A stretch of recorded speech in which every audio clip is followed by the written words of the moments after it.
Hello, I'm Dan. And I'm Simon. And this is a special episode of the Wikicast, the podcast about random Wikipedia articles. Today, we are joined by a guest. That's me!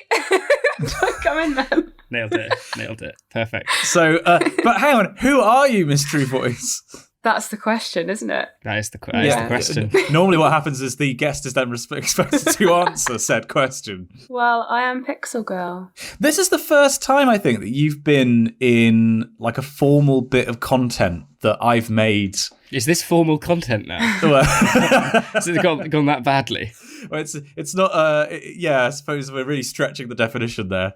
Yeah, we're joined by Pixel Girl, everyone. Oh, yeah, Pixel Girl, do you have a Wikipedia article that we can talk about?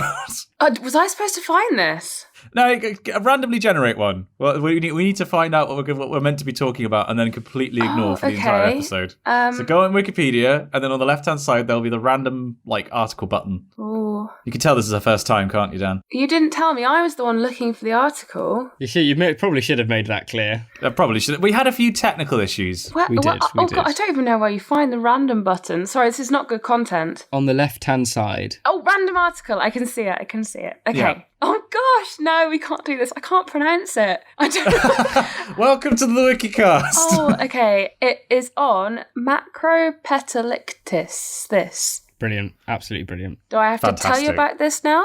Ideally. I mean, luckily it's not very long, so it won't take that much time. Long. Yeah, that's the first of many innuendos in this episode, I have no doubt.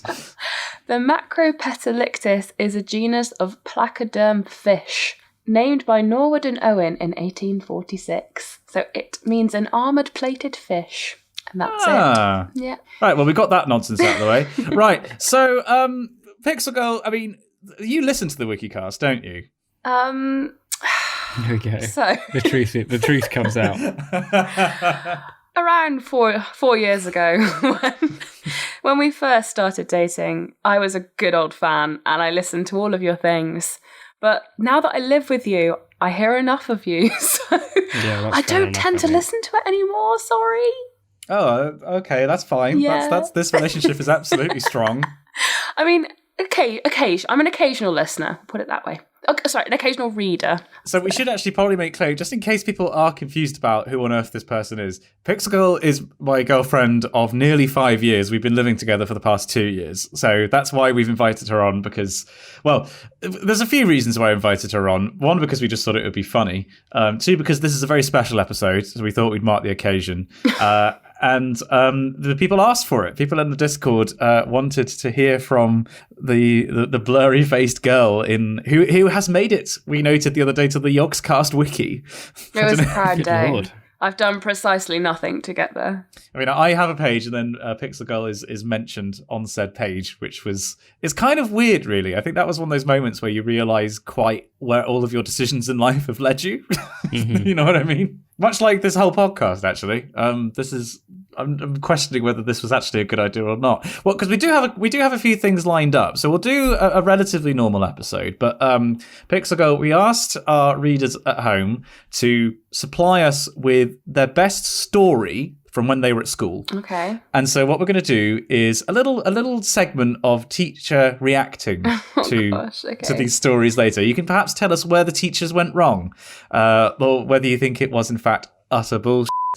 Basically like an episode of Waterloo Road when we were watching it. Have you watched Waterloo Road, Dan? I don't think we've talked about this. No, I don't think I have. Oh, do not get her started on Waterloo Road. Okay. Amazing. It's the show that is the natural choice for somebody who spends 9 hours a day at a school, who then comes home and watches a fictional school. Oh, hang on. You mentioned this last episode, yeah. Oh, okay. Sorry, it was so long ago. It's just so bad. It's good. Like everything is school, but times 100. I just love it. Yeah, it's if people want to know who don't live in the UK what a UK school system is like, then that's not the show to watch. Yeah, so they don't watch it then. Yeah, if you want to know what UK schools are like, there's a series called Harry Potter. Yeah. It's quite popular. It gives you everything you need to know. Dan's childhood biography, yes. It's true. It's true. So, Dan, how have you been? We haven't spoken for a little while. Well, let's just ignore Pixel Girl being here. I've been good. I've been very busy because my boss and colleague at work has been away for a week or so. She may well be away for next week as well, which means I'm the only one in the office doing quite a bit. So it's been busy but fun. Not this week coming, but the week after. It's half term, as Pixel Girl. Yes. which is very exciting because that means I don't sing evensong, so I get to finish my working day at 4:30 every day, and I get free Sunday. So Pixel Girl, how have you been? I mean, it's not like I already had this conversation with you not half an hour ago, but how have you been? I've been good. I am, like Dan, very excited for half term. It's been a long term, but yeah, I've been good.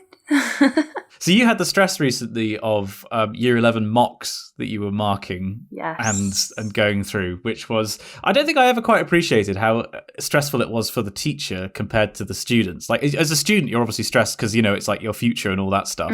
But you were really stressing out about it. But could you explain why you were stressing out over it? I don't think I was stressing out over it. I think that was a bit...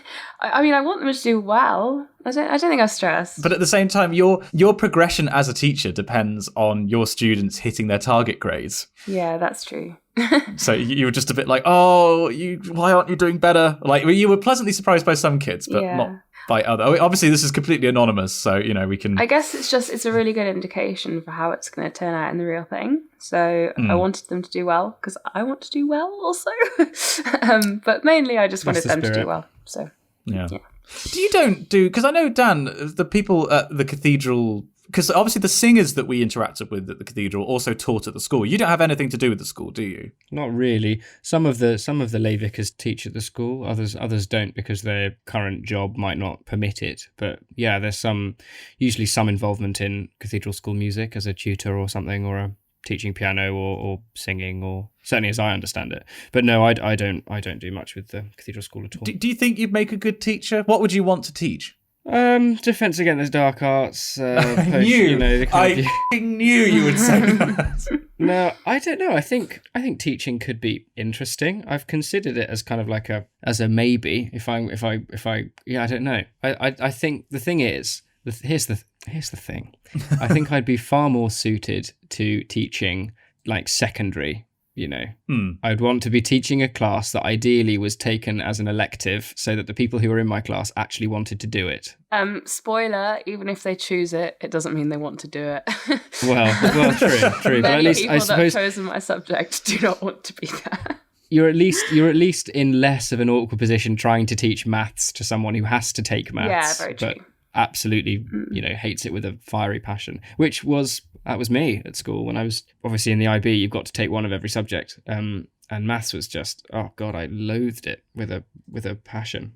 See, I guess I should have guessed that, but we never really talked about our school days, really, have we? Would you say? Really. So, what did you hate as well as maths? I don't think I hated anything, as with the exception of math. There was a moment, I remember the first time that I could properly do physics. I didn't get along with, but I didn't get along with the teacher. I then took it for a second year. And no, it was like a second term, and my teacher changed, and I had an absolute ball. It was similar with chemistry, actually. I think if chemistry was fine, physics was something I never knew that I would take on further on. It was just more like something you do in year 9 for a year as an elective thing, and then see if you want to do it going forward.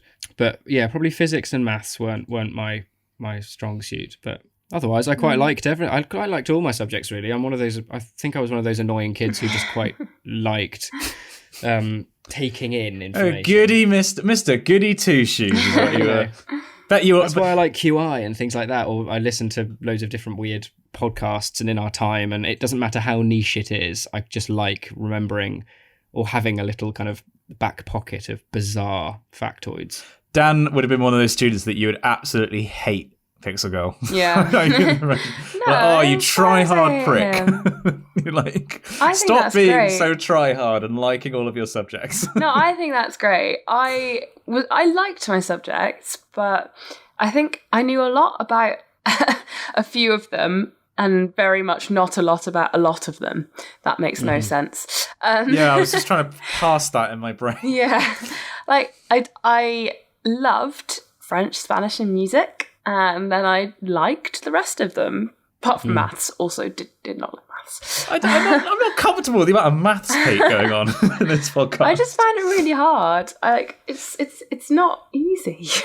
Now, does that mean that you had a bad teacher, do you think? No. I like my teacher as well. I'm not sure. I Certainly don't know. for me, I found that the attitude that you have, that if you compare the attitude that you have to approach English literature or history, as opposed to mathematics, mathematics is infinitely more black and white. And there'd be a point where I'd want to ask more questions about, well, why is this or why is that? And I like arguing a point or being able to take a slightly contentious view because you can do wider research into why that might be, and you can back up and justify your ideas. Whereas in maths, you just, why is this a thing? Oh, because it is. Oh, okay then. It was too closed-ended, I think, for me. I mean, I had to do it in years 11 and 12. I got pretty good results in it, actually. I was really surprised. But because I had to work so hard on it, whereas I've never had to work hard for.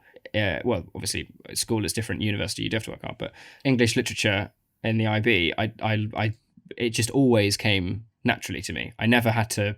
The way my brain was just meant that I could do this subject, and I was really interested in it. I've been interested in it all the way through school, so I had quite a good kind of bank of things to talk about and refer to and look at, and it never was much of an issue. Whereas maths, I had to work so hard to try and even just scrape decent grades. Yeah. Now that's because we were kind of talking about this the other day, Pixel Girl, actually, about how, so you went to a conference in Cambridge and basically came back. The key takeaway that I took from our conversation was that there's no such thing as potential when it comes to academics. So does that mean that there is no such thing as natural aptitude? Is that another one of these sort of myths that we should kind of like just holds you back in subjects? Truthful answer? I don't know. I honestly don't know. I don't know about that. I think there definitely is such a thing as natural aptitude. But I think it's so easily changeable. I think you're suited to things. You might be suited to things, but there's always scope for change. Someone could change your mind. External events can happen that mean that you end up doing something a lot more than another thing, and then you become better at that thing. I don't think it's always about that. So can you explain it, like, because I still am a little bit confused about this idea that there is no such thing as potential. Because I was actually so I filmed with Ali Abdaal. I don't know if you know his channel, Dan. Who's like a study tuber, who's a doctor at Cambridge. And I introduced him to this idea, which seems to be new to him as well. But I fear I may have slightly misrepresented it. So could you just explain a little bit? I fear I've slightly misrepresented it as well. It's what I understood from the discussion we were having. But I think it's the idea that you can't reach your potential or fulfill your potential because your potential is setting a limit on your ability. So it's to say, oh, this is where the maximum of your ability is here. That's your potential. But what's to say you can't go over your potential? Like it's still putting an ability. It's still fixing ability and saying, this person, this is their potential. They can't do any better than that. Or yeah. Something like that. I understand what they're saying. So it is a concept, but it's an entirely unhelpful concept, I guess. Yes. Possibly.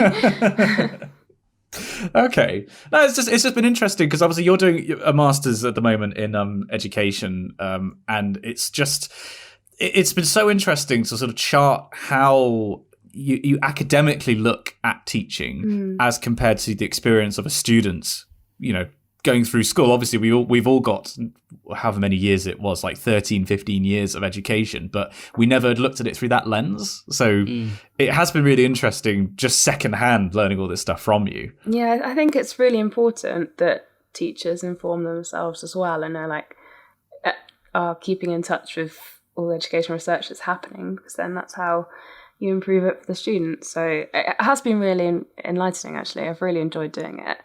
It's hard. At times. I was going to say, yeah. And when you started talking about it, I was like, oh gosh, I'm going to misexplain this. That's even a word, maybe. But I think it's useful.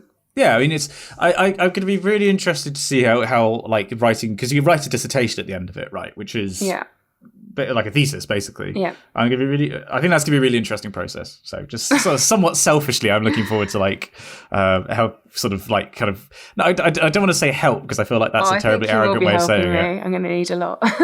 I'll be providing emotional support. I'll be making the coffee in the morning. I will be making the bacon sandwiches, all the good stuff that Yum. Cheers, bro. kind of already do, but I'll carry on doing it is what I'm trying to say. Have you spoken to the readers about bacon sandwiches? So bacon, for those of you who are reading at home, is vegetarian bacon. Which sounds repulsive, but is honestly incredible. If you have not tried bacon and you're vegetarian, do it. Now, the thing is, I originally was not a fan, and the reason I wasn't a fan was because I was cooking it right. What we've learned is that in order to make bacon taste good, you have to burn it slightly. And then it gives you that kind of crispiness, because that's like the thing you're looking for with bacon, really. You want that char. Yeah, you want that little bit of crunch. And it's very good. It's become sort of an unfortunate morning habit that we've kind of gotten into. Oh, a Saturday morning habit, which is the best kind of habit. I had it most mornings this week. Whereas you didn't. You've been much better on the diet. Sorry, Dan. We'll engage you in this conversation. No, this is fascinating. This is a real insight into a non-meat eater's world. Let's just bring my girlfriend in so I can talk to her instead. I don't have to talk to Dan. Well, actually, tell you what, Dan. Let's throw you a bone, but it's a pretty big bone. It's like a femur. What is your choral piece of the week? Is this like insert music theme here? Yeah, okay. yeah, spot on. You've ruined the edit there. Keep that in, Adam. It's great. There was I left a little pause there, so Adam's got a moment, but it's all right. No, she just plowed straight. Just don't put the theme in. Just keep it as it is. This is like how it's made. Those documentaries. Yeah. I don't know why, but I almost thought that the music was going to play whilst we were recording it, and then I realised how stupid that was. You mean like that show in Parks and Rec that the dude has, where like he's just playing fart noises the entire time? Like you thought that it was gonna. We had like a soundboard. Adam, throw in some random sounds. No, you can't tell me what to do. Viva la résistance. But sorry, Dan. What is your choral piece of the week? And this will be my piece of the week. Drum roll, please. Well, I'm so glad you asked. My choral piece of the week is quite a cool one this week because we both, Simon, have and Pixel Girl, we both have a connection to this piece of music. Oh. Cast your minds back, if you will, to those lovely days singing in the University of Exeter Chapel Choir. Done. Do you recall singing, I think we did 2 arrangements from the composer, musician, Exeter Cathedral Choir lay vicar Matthew Cann? Yes, we did. I believe we did his Veni Creator Spiritus. Mm-hmm. And Tomorrow Should Be My Dancing Day. We also did a faux Bourdon service that he wrote. It's curious that you should mention that because my piece of the week is the faux Bourdon service by Matthew Cann. It's available on from the CD of the choir Antiphon, which is Matt's choir. The particular album is Oh My People. It's very lovely. It's got a rip-roaring selection of tracks. It also features another local Exeter composer, Graham Keach. Do you remember doing some of his stuff? I remember some of that stuff. Yeah, but both the Magnificat and the Nunc Dimittis are on there, and quite a cool arrangement of In Manus Tuus as well, by Mr. Cann. But it's very fine. I was jokingly saying because we sang it in the cathedral yesterday, and we were having a listen. And I mentioned to Matt that it might be my choral piece of the week, and he said, "Oh, that's lovely." I'm just reading the text we had now. I'm more than happy to appear as a guest if required. To which I then wrote down an extract of audio had he called in. That's right, Simon. We've got a caller on line 2, Mr. Cann. Thanks for joining us. You're live on the Wikicast. Please don't say f or. He replied, "F get bleeped out, don't they?" And I said, certainly do, so we might as well not answer the call. Bless. But yes, to cut a long story short, my choral piece of the week is the Faubourg setting of the Magnificat Nunc Dimittis by Matthew Cann of Exeter Cathedral. And you can, anybody who is reading at home, there'll be links in the description to a playlist, which is, I think there's one on Spotify and there's one on Apple Music. Correct. Depending on your persuasion. There is also a very lovely video recording for those who want to see it in action, I believe, in Buckfast Abbey. So if you search Matthew Cann, Faubourg's Magnificat Nunc Dimittis, or Antiphon, then you'll find that video there. Sorry, I almost forgot I was part of this for a second. I think I was just listening along. Ah. It was really interesting. Thanks for that. I like this idea of escalation, though. But every time that we raise the bar, which is admittedly still very low, we get a guest in, then we get Pixel Girl in. It's like, what can we do? Yeah, we'll get the composer of the choral piece of the week in on the show. Joining us this week is J.S. Bach. I don't think you're going to want any guests after me. We ruined the show. Readers can let us know what they think about that. We do have requests. Don't. We do have requests for our friend Hugo, who is a long-time listener of the show and a long-time friend of ours, to appear. That would be an episode. That would be dangerous. That would put your career on the line. Also, some yogs have been said that they would come on. So, I don't know if you know Ravs, who streams all the time. He was asked, and he was like, "Yeah, sounds interesting. I'd be on." Wicked. Oh, we could get Mark. I'd love to get Mark Humes on. I think he would be a really interesting guest. That would be fun. I may actually be seeing him next week because I'm popping back to I'm actually popping to Exeter to start up I could probably talk about it. The Exeter University Chapel Choir's trustees. Sort of doing some development stuff. So I'll be popping back, but I'm literally there for a day and then I'm coming back. But I'm doing a little West Country adventure. Anyway, so I realised that we technically scrapped the corner, but I'd quickly like to pop on over to Critics Corner.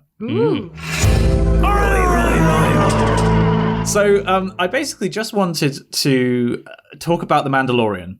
So have you seen The Mandalorian, Dan? I have. Now, Pixel Girl and I have one episode left. It's so good. It's so fucking good. It's really good. It's really good. I mean, the two shows which kind of appeared at the same time in my consciousness, at least, were The Witcher and Mandalorian. And I was consciously, it's a tough decision which one to watch first, but I am so glad that we went with The Mandalorian because I haven't started The Witcher yet and I'm hoping we're going to enjoy it. But my days, it's The Mandalorian is in every way, music, acting, the CGI, the story itself. It's all just so strong. Speaking of have you been watching Picard? I have seen the first episode. Okay, I've seen episodes 1 and 2. Right. And I think I might watch episode 3 later. I'm really liking it.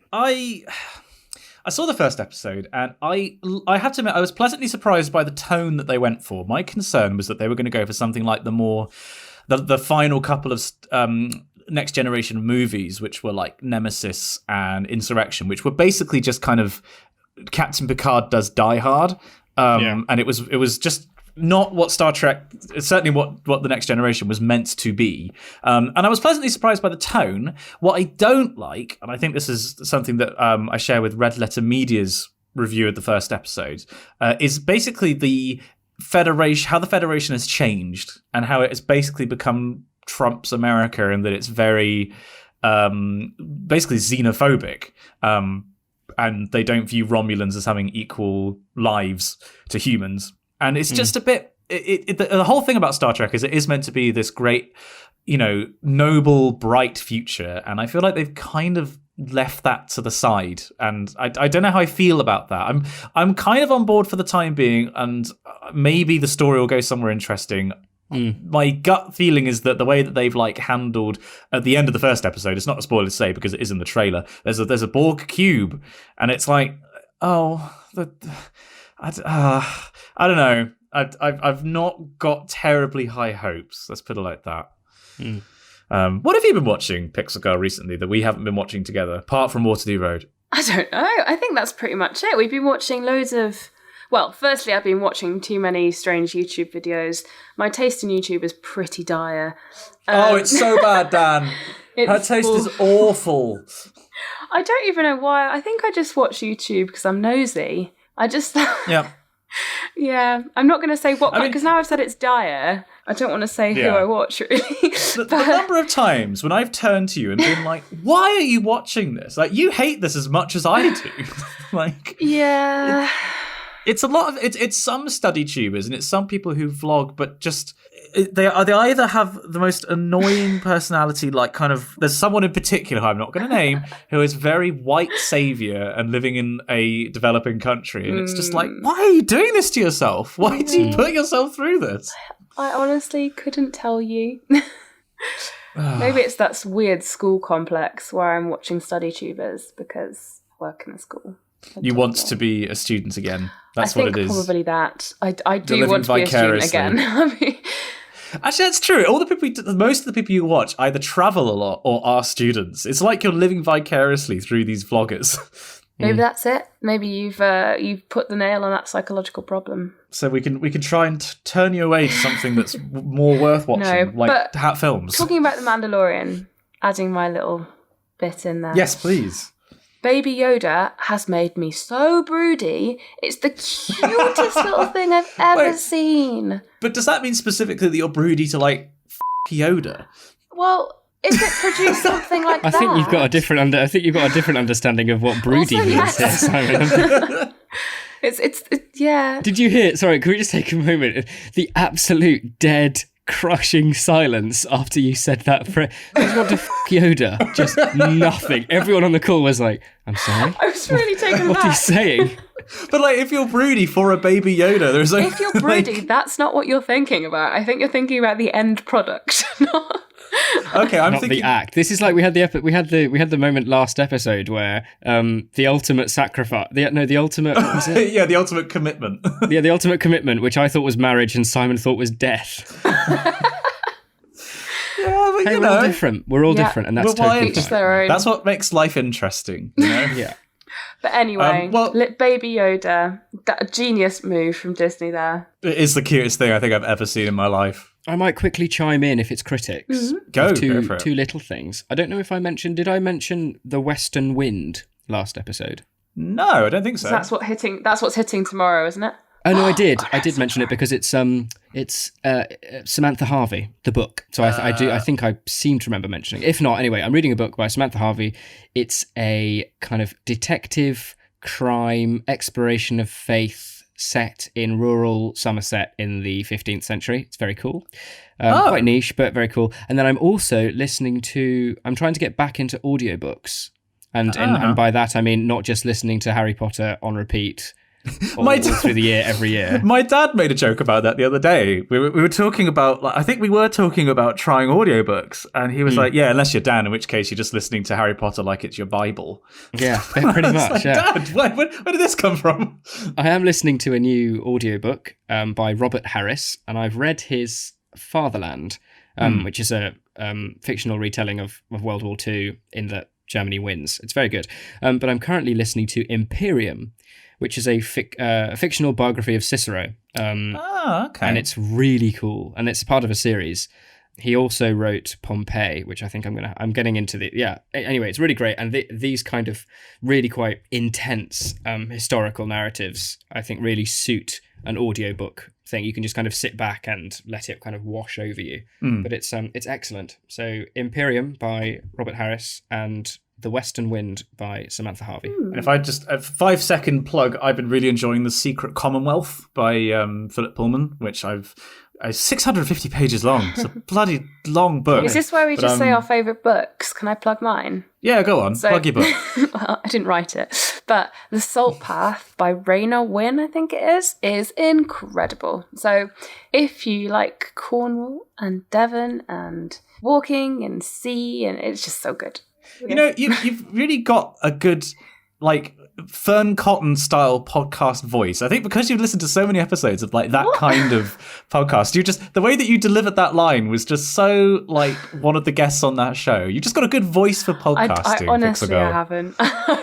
You're going to have to get rid of the majority of this podcast probably because of me. Not true, mate. Seal of approval from editor Adam for you. No, you've got to. Don't you think, Dan? She's got a It's good voice really for I think so, nerve-wracking. Do absolutely. you not find this really nerve-wracking? Nah, But you might no, say this something is- really stupid. I say stupid things all the time. This is true. It is known. It is known. Sorry, diverse. But anyway, critics that was me trying to be nice. You've got a voice Thank for Pixel. you. You've got a voice for podcasting and a face to match. Yikes. I'd listen to the Wikicast if you got Fern Cotton as a guest. Well, we'll try our best. I can't make I'll any send her. promises. Hang on, I'll text her now. Yeah, sorry. Get out your little black book, Dan. Can you recommend other podcasts on this podcast, or is that taking away your market? And that's all we've got time for today. Yeah, thanks so much for coming. Yeah, I'm really enjoying being a guest on this show, but let me tell you who does it better. Happy Place by thanks. Fern Cotton. There we go. Thank you. Bye. Right, let's go. And I think we need to thank some people, Dan. Yeah, me. We Yes, thank you to Pixel Girl Thanks. for single-handedly supporting this podcast emotionally, spiritually, and financially. Yes. Her endless giving knows no bounds. Top lad. We just want to take a moment in the podcast to quickly thank the people who make the show possible. Now that we're back on a regular schedule, we actually don't feel quite so guilty about taking people's money. We can't really say we're offering very much in return, apart from this show, but if you like it, then you can support the show. It's patreon.com/the Wikicast. And what does that go towards, Dan? In 20 words or less? So give me a very brief answer. What does that money go towards? It pays for our hosting. It pays for us to go on ventures such as producing merchandise. It pays our wonderful editor. It's hard to sum up in so succinctly the huge effects that the giving has to the podcast. It's like taxes and we're the NHS, but even worse. We're the Sheriff of Nottingham. We're the big bear / wolf thing in the old animated one, wearing the stripy top and trousers. Who inexplicably for some reason is from the South in America. Well, that's do you remember his voice in the old animated Robin Hood? I've never seen the old animated Robin Hood, I must admit. Oh, what are you doing? I know, and I know it's got the sexy fox in it and all that It's stuff. very good. Yeah, I It's should got the watch classic. At the very beginning, you've got the bard come whistling rooster. I beg your pardon. Oh, is that where it's from? Oh, Yes. that's the hamster dance. Well, it might not be where the tune is from, but it's in the beginning and all through that film. Wow. That's an absolute classic. Pixel Girl, you've seen the animated Robin Hood. No. Okay, see you. Bye then. Bye everyone. Thanks for. Sorry. When you support the Wikicast on Patreon, you can declare yourself to be a top cat if you are correct and a top dog if you are not. I would just quickly like to thank the that was an F in that thank apparently. like to I would thank. Just like that way that you pronounced is that the way you pronounced Heathrow Airport? Do you remember in that video? Yeah, Evo. Well, I'd like to thank Mary Poppins, Shocker Cat, Christopher Betterton, what a great name, Carl Mansfield, one and only Dan Hanvey, Isabella Strowski, John Mannion, Kenneth Kuzmirek, Layla Medina, Lewis Watson, Marl Rezhez, Oliver Burkhardt, Oliver Craigie, Omar Miranda, Princess Andromeda, Rents Cook, River Ward, Trustworthy Ginger, and William Humphreys. And I would like to thank Alistair Fortune, Ben McMurtry, Colin J. Brown, Eric Davis, Eric Bolliger, Eve Sharples, here we go, Jackson de Borgskovsky, Kodzo, Kyle Piri, Maggie, Peter Reed, and Samantha. So, Pixel Girl, I've just sent you a screenshot of our Team Cat patrons. Could you just pick one of these names to shout out, please? Lachlan Woods! Amazing. Bless you. Yes, it's an awful cold you've got there. You've got to be careful. Good grief. Right, when I listened to the podcast, you used to do this in a really fun way. What happened? Well, because we tried several different things. You just What did was lots of different accents. Oh, well, we can't do accents though. That's that's our problem. That was the beauty of it. Okay, well, if you want us to read your names in a particular accent, then do let us know on our email. And speaking of said email, spongyelectrical@gmail.com, why don't we go and have a hop, skip, and a jump over to have a look at some teacher time stories or Ooh. some kind of school stories. We have an email here from Emma, and it reads as follows. Dear Messrs. Clark and Moore, I'm still in the education system, so hope to have many more stories to remember by the time it's all over. However, there's already been some corkers that I'll remember forever. I'm a terrible storyteller, but couldn't pass this one up, so I'm definitely going to be not going to be upset if you cut this email. Well, Emma, we've got good news. No cuts here. In year 8, both of my parents were delayed getting to my parents' evening. My dad was stuck on a delayed train, and my mum was outside of a film studios for an hour where they were manoeuvring a bus for Call the Midwife. So I was a little so random. Oh, we've all been there. Yeah. Well, tell me if about it. I had a penny for every time. Being a good student, I asked my head of year what to do. I was told to do parents' evening with my head teacher. She was the best head you could ask for, and incredibly kind, but also mildly terrifying, as all heads are. I don't think I'll ever forget the glowing reviews or surprised looks on my teachers' faces as they proceeded to sing my praises, something that was definitely not warranted, especially from my French teacher. There's other stories about drugs, sex. The head teacher was pretending to be your parents. What? Like, surely the whole point. Surely the whole purpose of a parents' evening is that your parents learn about how you're doing. I don't think it was so much the head teacher was pretending to be a parent. I think the head teacher was just accompanying this child. But the same point stands. Like, what benefit are the parents getting from? Pixel Girl, how much of parents' evening is for the parents' benefit? 60%. So the majority of the point. Yeah. Well, it sounds like a marvelous head teacher. Yeah, it's better than not doing it at all. She goes on to say there's other stories too about drugs, sex and booze, with an air gun and a Broadmoor siren thrown in too, but I'll hold those for another time. Another day I'll write you an email about how much I appreciate this podcast and the videos that Simon makes, but for the moment I'd just like to thank everyone, and a very special thanks to Pixel Girl. You clearly make Simon incredibly happy, and knowing that he's got someone to go home to that loves him is really heartwarming. We all know he can be a bit of an idiot. Yeah. Insert beer mile here. But he also seems kind and extremely caring. Having not seen much of you, but being aware of the impact you've had on Simon's life, I wanted to thank you. Your ever faithful listener, even when you take months off without warning, Emma. Thank you, Wait, Emma. hang on, I'm looking at this email. She's 940 and 2/7 days young. How old is that? 900? That's two and like 2/3 years. But you're too young to be even in reception, Emma. 904. Yeah. That is confusing. Unless it's 9,402 divided by 7 days young. 9,407. That's 4,703. Now, how many? Sorry, wow, this that is still far seems more like complicated. 10 or 11.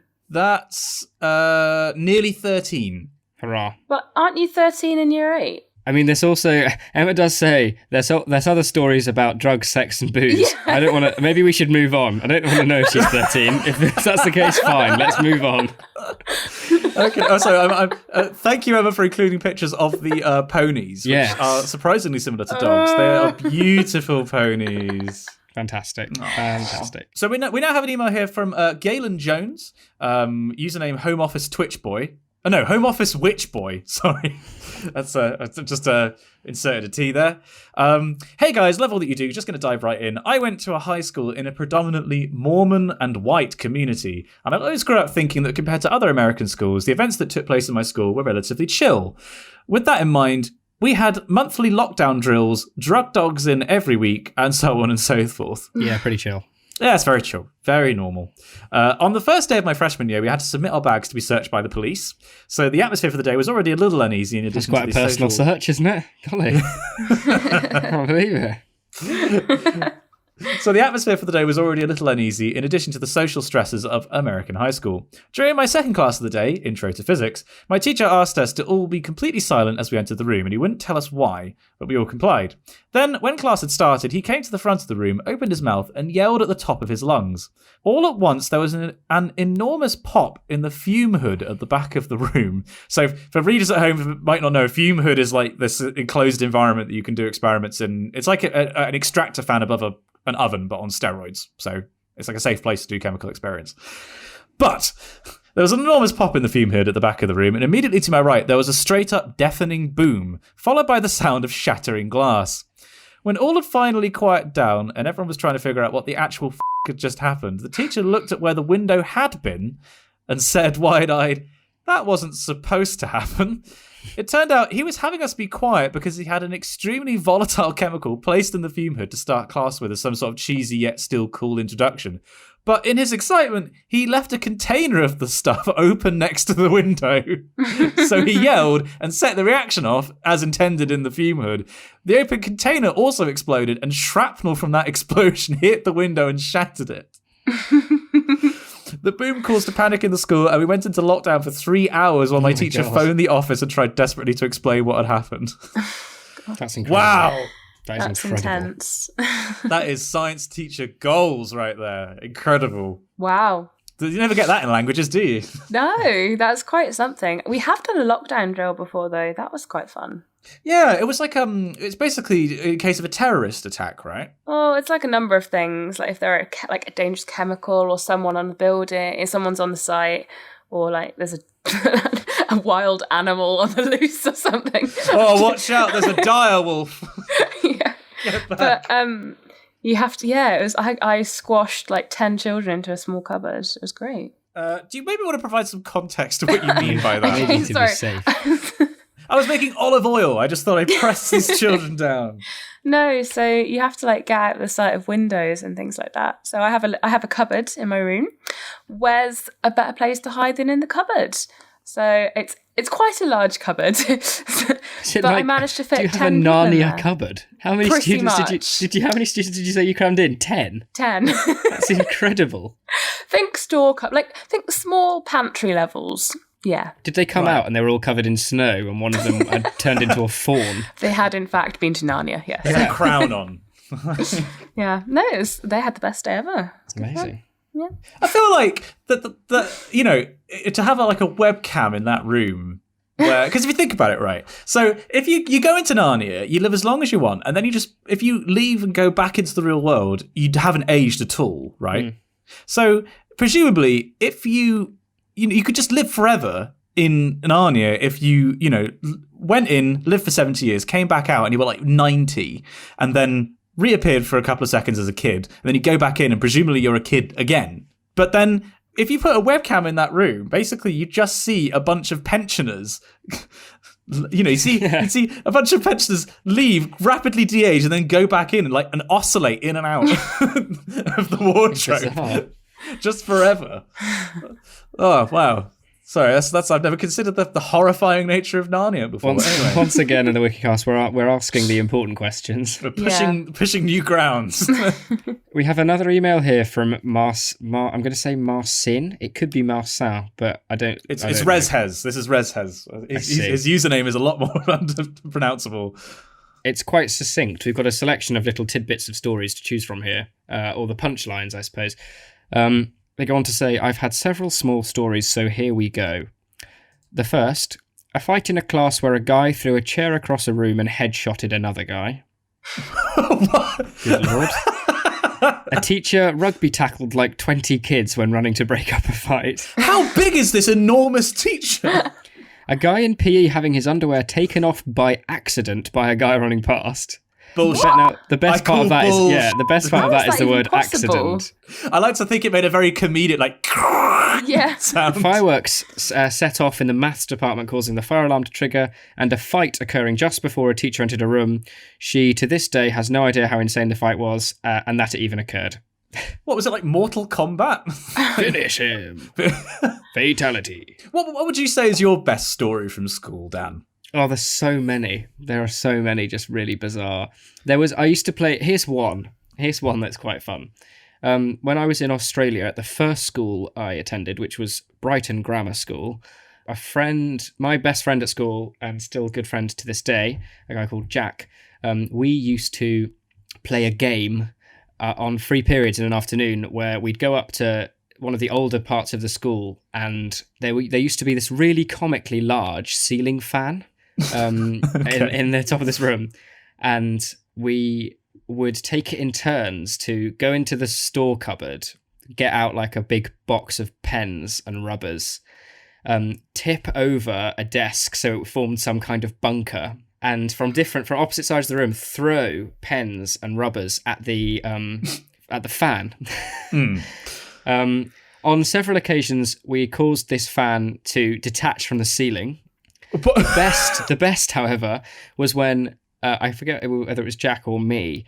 I think it probably was me because I'm an idiot. But I thought, you know what? I'm going to take a handful of pens rather than the like one. And I'm talking like just like a pilot biro, you know.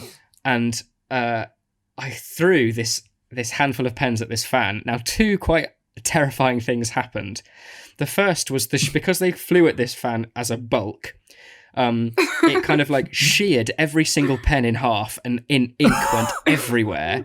But most alarmingly, bits of razor sharp plastic actually embedded themselves in the walls because they were flying at such a If we had not been hiding behind these things, we would have been really seriously injured. And it was like a scene out of 1917, basically.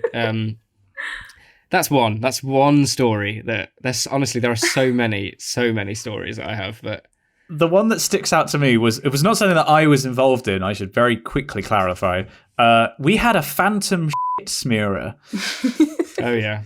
In our school, which was this reign of terror of this kid who was smearing, I believe, his own excrement over lockers, over walls, in the bathrooms. And we actually had the head teacher come and give an assembly to every year. And it was great because he clearly had thought, oh, I know what's going to get them. I'm going to really shock them. And he was like, we have, reports. This person has been smearing excrement, and then pause for dramatic effect. And by excrement, I mean shit. Yes, lovely. And then it was like, yeah, that's going to get him. That's going to really shock him. Yeah. And everyone in the room was like, sir? That's so weird. So I had a similar thing, again, at this same school. I should clarify, I didn't stay at this school very long because I really hated it there and I had a very, very miserable time. It was an all-boys, very sporty school and just not suited to me at all. But there was a similar thing where some boy, or perhaps a group of them, got into a habit of smearing their own fecal matter up and down the walls in the toilet block. Because what else would you do in year 7 and 8 on an afternoon? Boys are It was so bizarre. weird. They are bizarre. Anyway, the head teacher of middle school at that time, the school was also weird. I should clarify. So normally you have like an upper school and junior school. This school had a middle school that was only for year 7 and 8, simply to try and break up like the progression of puberty from junior to senior. So it wasn't such a stark, like some boys who got it early and went straight into senior school and those who didn't, there wouldn't be too much of a weird gap. It's very odd. They claimed it was trying to like be good for development, but it was an absolutely shocking idea. Anyway, the head teacher thought it would be a good time to have his angry rant at the school. After a what? An angry what? A rant. He's done it again! An angry rant at the school after the Friday morning's chapel service in the church after the sermon. No. So he gave so Father Poole was the name of the priest, and he was quite a good preacher, and he gave this lovely sermon, and then Andrew Burnell, who was the middle school teacher, he was a grade A solid gold homegrown of a man. Andrew, yeah, I know. He was vile man. He then stood up to the lecture and said, "Thank you, Father." Then there was a pause, and then he said something like, "Shit, boys, shit in the school. What on earth is going?" And then proceeded just to scream the church down for like 15 minutes, and we're all sitting there like clutching our hymn books. Like, are you all right? Looks like you're about to have an aneurysm. Boys, it's just shit in the school. It was just bizarre. He was just having this weird, but you know when teachers have breakdowns. Yeah. It was that, but he had a breakdown in like morning chapel. It was ridiculous. What's your best story from school, as in from your school days, Pixel Girl? Because I know your friendship group is f***ing insane. See, I've been mulling this over since you were talking about yours and trying to determine one of the multitude of incredibly strange and weird experiences that I had in my school career? School days, that's the word. I've narrowed down one that's not too offensive, and it happened in year 6. So, oh, is this the crucifixion story? No. It wasn't that one. So I'm not even going to ask. But anyway, yeah, go on. It's what you think it is, basically. I went to it. We'll tell that one now. You've hinted at it. I went to a very Catholic school in primary, and I was quite naughty in year 6. Secondary school, complete nerd the entire way through. But year 6 was really the year for me. And for being naughty, I was the only girl not allowed to be a wet play monitor, which involved going to... Oh dear, that's a dangerous thing to say in itself, honestly, isn't it? it was really God. sad. It involved going to the younger years classes and oh God, I was about to say, yeah, and helping, assisting with the younger years during break times. And I wasn't allowed to do this, so I was left in the year 6 classroom with all the really naughty kids, and they decided that it would be hilarious to tie together 2 1 meter ruler sticks and crucify me with some pins. So they put this against my back and pinned my jumper to it, and yeah, I was wandering around the room with a cross on my back for a while. Then the teacher came in and, yeah, God. all hell ensued. Wow. Quite literally. Yeah, we'll go with that one. That's We'll leave it quite there. the tale. Yeah. I You like can make school. a religion out of this. Shall we do one more? We have Anonymost. Okay. I'm not quite sure what they're going for with that. Has emailed in saying, it was the first day of my whole school... Sorry, it was the day of my whole school photo, which only happened once every 5 years, so that everyone would get at least one photo. I went to a fairly large school, and there were about 1,300 people present at the photo shoot. Because there were so many of us, and I was unfortunately one of the first onto the field, I was forced to stand in the blistering heat in a shirt and jumper for about an hour. So that when the photo was being taken, I keeled over. Oh, no. Oh, goodness. I fell flat onto the 2 teachers in front of me before slumping onto the ground. Just imagine, that's the school photo. It's just you planking at a 45-degree angle. My best friend used to do that. She used to faint, and she didn't find out why for about a year. But like for a whole year of school, every like second lesson, she'd just faint. And we'd have she had like catching patrol, so we got like a point if we caught her. A seeker, and you get 150 points. Yeah. Well, there was a girl in my college at Oxford who had chronic fatigue, and so she would just drop. Like, I remember it happened a couple of bops where she would you'd look and she'd be fine, look away for a second and look back and she'd be on the floor. It was scary. It was really scary. Anyway, back to laughing at Anonymost. So I fell flat onto the 2 teachers in front of me before slumping onto the ground. At which point I learned that my PE teacher had very bad first aid skills, as he immediately stood me back on my feet, not giving time for blood to return to my head and causing me to promptly collapse to the ground again. On your feet, son, you're all right. Oh, f***.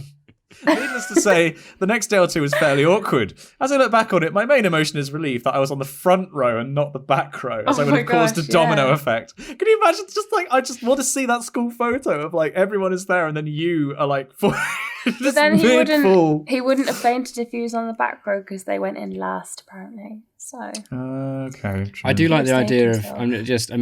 This is obviously a very traumatic thing, and I'm not at all poking humour at it. But if you collapsed on the top row, presumably the highest row, you could almost be like a human slinky as you fall down as you periodically collapse again and again and again. I'm sorry, Wow. that sounds awful, Anonymous. Empathy. Basic empathy, because we're Yeah. not Tories, Incredible. right? So should we do some? Let's do some normal correspondence, because we do have some emails here asking you some questions, Pixel Girl. Oh, exciting. Oh no! Okay, I'm gonna try and do this justice. We have an email here from Michael Anthony saying, "Greetings, Mom, Dad, and Auntie Pixel Girl. You're right, Babs. How's you been? My name's Mike, and I'm a very confused brummy." I'm reading that as phonetically as I can. I love greetings. Greetings. That's so funny. Greetings, Mum and Dad. Greetings. That's spelled, for the readers at home, that is spelled Groitings. Greetings. Grated cheese. Quick question for the resident language teacher. How the f*** am I supposed to do A-level French when my grasp on my supposed first language is so shit? I can't say anything in French without it sounding ridiculous. Any tips? Merci beaucoup. More soy. You know, I would say... The thing is, you have an impediment in your natural I live near Birmingham. accent. My family home is about half an hour, 40 minutes. We don't from hold Birmingham. it against you, though. It's fine. Yeah, despite your obvious disabilities, you've done very well. I'd say your accent doesn't really matter. It's... Oh, I think the people that I had to learn French with, you've never heard pain until you've heard people like West Country children trying to speak French. Okay, je m'appelle. Have a look and see if you can find the phonics in French and maybe practice the sounds. And then from that, practice saying some words.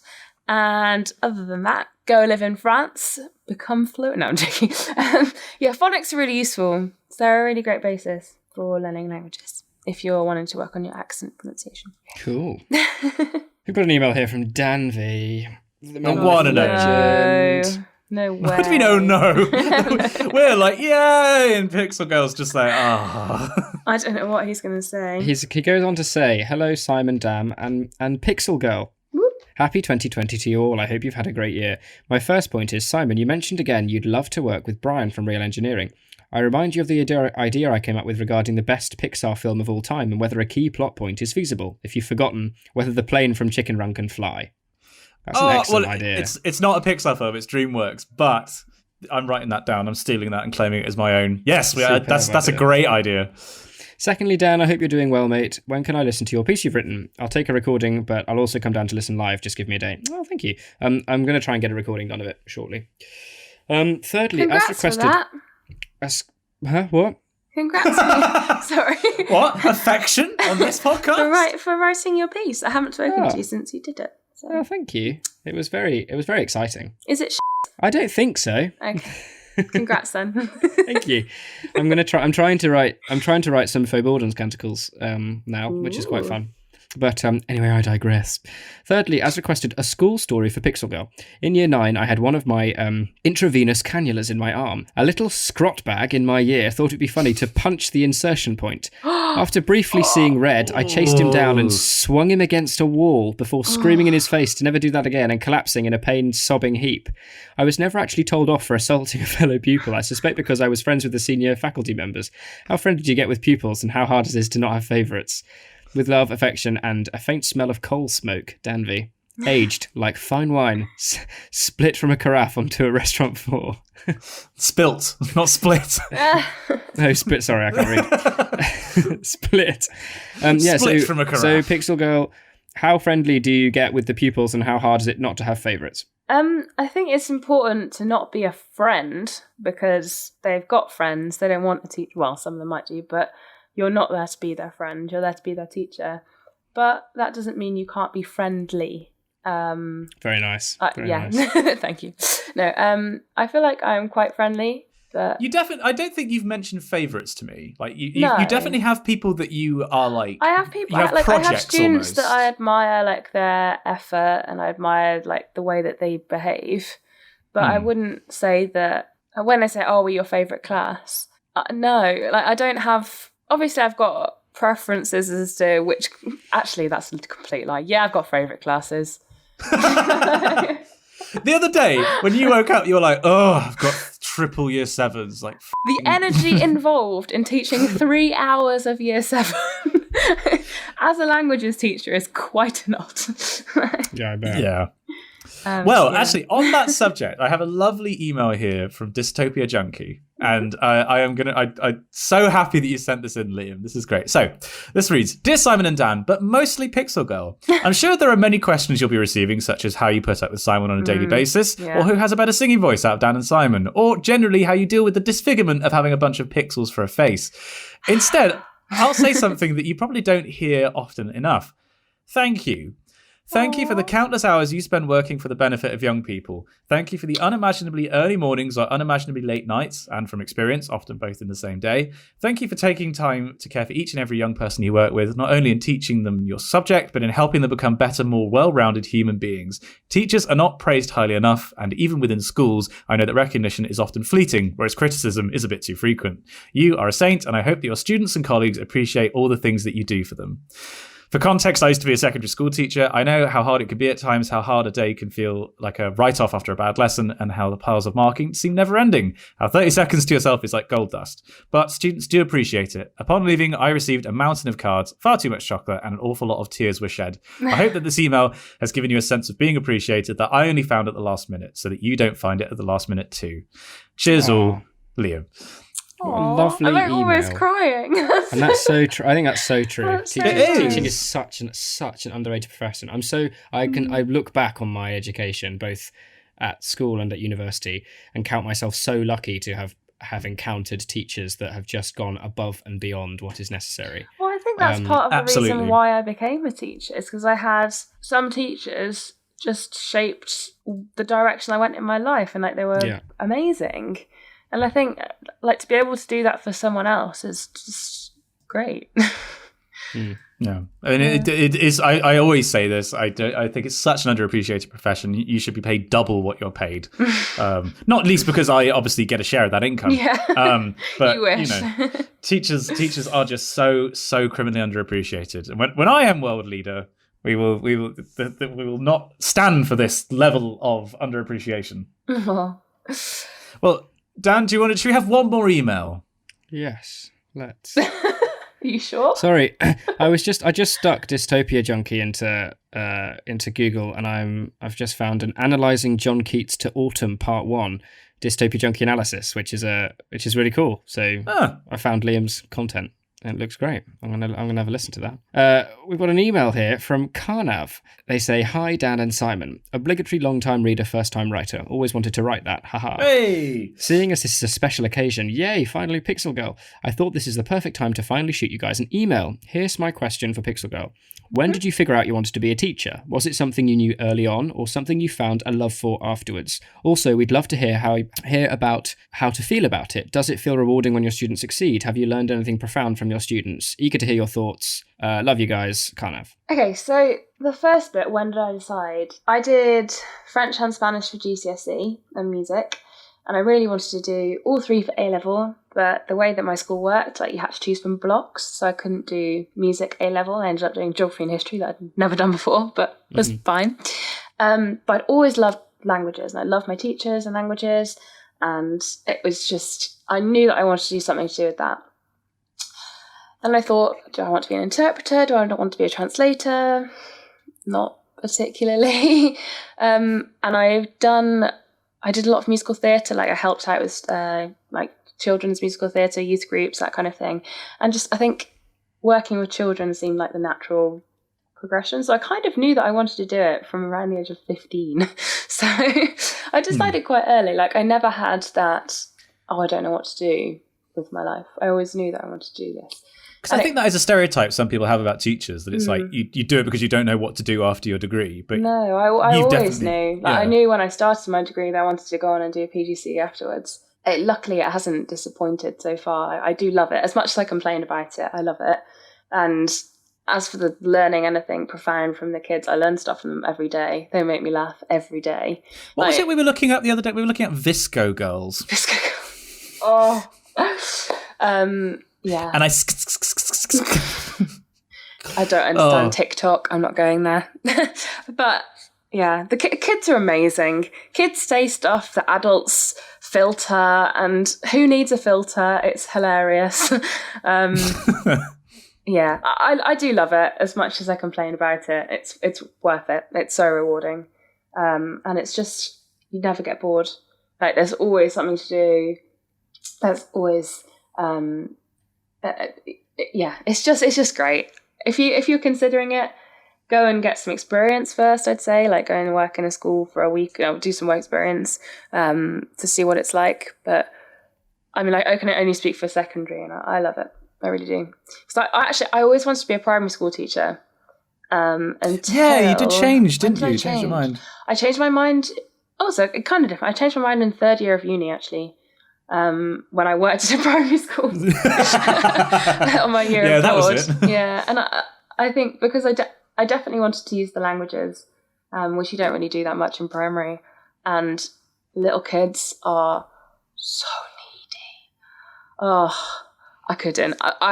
Primary school teachers, your patience is incredible. I don't understand. Possibly the profession that involves the most patience. Oh my gosh, yes, for sure. Yeah, at least you can vaguely have a reasonable discussion with a secondary school student as to why you're doing what you are. But yeah, primary school teachers, I salute you. Well, I mean, I honestly don't know how they do it either. I mean, I don't know how you do. I think you do an incredibly difficult job for nowhere near enough money. But and that's actually just appearing on this podcast with us, let alone being a teacher. Yeah, indeed. Yeah, how much am I getting paid for this? Anyway, so Dan, what have we learned today? Actually, no, sorry, that's your line. Anyway, so Simon, what have we learnt today? We learned about some armoured fish. Something. Oh, I can say it again. Yeah, go on. Okay, it's a Macropetalichthys. There we go. We learned about an armoured fish and a lot about how teachers work. That's the episode, everyone. Pretty much. We did episode 69. It was the sex number, and we talked delivered. about no sex. No sex whatsoever. We did it. Happy Valentine's Day. Yes. Oh yeah, it's not going to be too long before. It's probably going to be the closest thing we have to a Valentine's special. That's true. This is for all you lovebirds out there. We talked about school. The most romantic of subjects. Yeah. And that's all for this week's episode. Don't forget to subscribe to us on your podcasting service of choice. You can like us on Facebook, and if you'd like to see our faces, check out our YouTube channel, Spongy and Electric. Reviews of The Mandalorian, Pixel Girl fan mail, and other thoughts on the show can be sent to us at spongyelectric@gmail.com. We would love to hear from you. Thank you for joining us on the podcast, Pixel Girl. No worries. Join us again for another tumble down the wiki rabbit hole. And we'll see you next time. Well, I won't.